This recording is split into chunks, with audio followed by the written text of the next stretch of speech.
নমস্কার বন্ধুরা, কেমন আছেন সবাই? আশা করি সকলে ভালো আছেন এবং সুস্থ আছেন। ঈশ্বরের কৃপায় আমিও ভালো আছি। তো দীর্ঘদিন ধরে ভিডিও দিতে পারছি না বিভিন্ন ব্যস্ততার কারণে।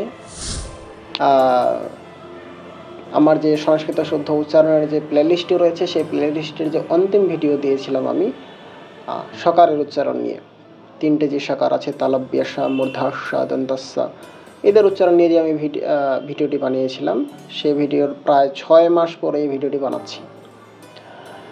তো আজকে যেই একটি সংস্কৃত উচ্চারণ নিয়ে কথা বলবো, যে যুক্তাক্ষরের, সেটি অবশ্যই গুরুত্বপূর্ণ, কারণ এই যুক্তাক্ষরের উচ্চারণ নিয়ে বিভিন্ন মতভেদ রয়েছে এবং এটা নিয়ে বিভিন্ন বিতর্ক আদিও হয়েছে। তো সেই যুক্তাক্ষরটি হচ্ছে জিয়া, যেটাকে বাংলায় আমরা গিয়া উচ্চারণ করি, অর্থাৎ জ্ঞান, জ্ঞানের যে গিয়া, এই যে যুক্তাক্ষরটি, এই যুক্তাক্ষরটি যদি আমরা ভাঙি, তাহলে এখানে আমরা 2টি ব্যঞ্জন বর্ণ পাব। সেই 2টি ব্যঞ্জন বর্ণ হচ্ছে চ বর্গের জ এবং চ বর্গের পঞ্চম নাসিকা বর্ণ ঞ, অর্থাৎ জ এবং ঞ, এই 2 বর্ণের সংযোগে এই যুক্তাক্ষর। যেহেতু এর মধ্যে জ এবং ইয়র সংযোগ আছে, তো এর উচ্চারণ জিয়া ই হওয়া উচিত, এমনটা শুধু আমার না, বিভিন্ন আচার্য এবং বিভিন্ন বিদ্বানের এটা মত। কিন্তু এটার যদি আমরা উচ্চারণ দেখি, কিন্তু বিভিন্ন অঞ্চলে কিন্তু এটার ভেদ রয়েছে, পার্থক্য রয়েছে। অনেক স্থান রয়েছে যে স্থানে এটার উচ্চারণ দ্নিয়া করা হয়, অনেক স্থান আছে যেখানে এর উচ্চারণ গিয়া করা হয়, অনেক স্থান আছে যেখানে এর উচ্চারণ জ্ঞা করা হয়। বিশাল একটা পার্থক্যতা উচ্চারণে দেখা যায়। এটা বিভিন্ন পরম্পরাগত বিভিন্ন স্থানে বিভিন্নভাবে এটা প্রচলিত রয়েছে। কিন্তু আমরা যদি পাণিনি মনের অনুসারে দেখি, কিংবা পাণিনীয় শিক্ষা অনুসারে দেখি, যে প্রত্যেকটা বর্ণের কিন্তু আলাদা আলাদা বৈশিষ্ট্য রয়েছে, প্রত্যেকটার আলাদা স্থান রয়েছে, প্রত্যেকটার আলাদা করণ রয়েছে, প্রত্যেকটার আলাদা প্রয়ত্ন আদি রয়েছে। তো প্রত্যেকটা বর্ণের আলাদা আলাদা বৈশিষ্ট্য রয়েছে। তো একটা বর্ণের উচ্চারণ আরেকটা বর্ণের উচ্চারণের সাথে আমরা মিলাতে পারি না।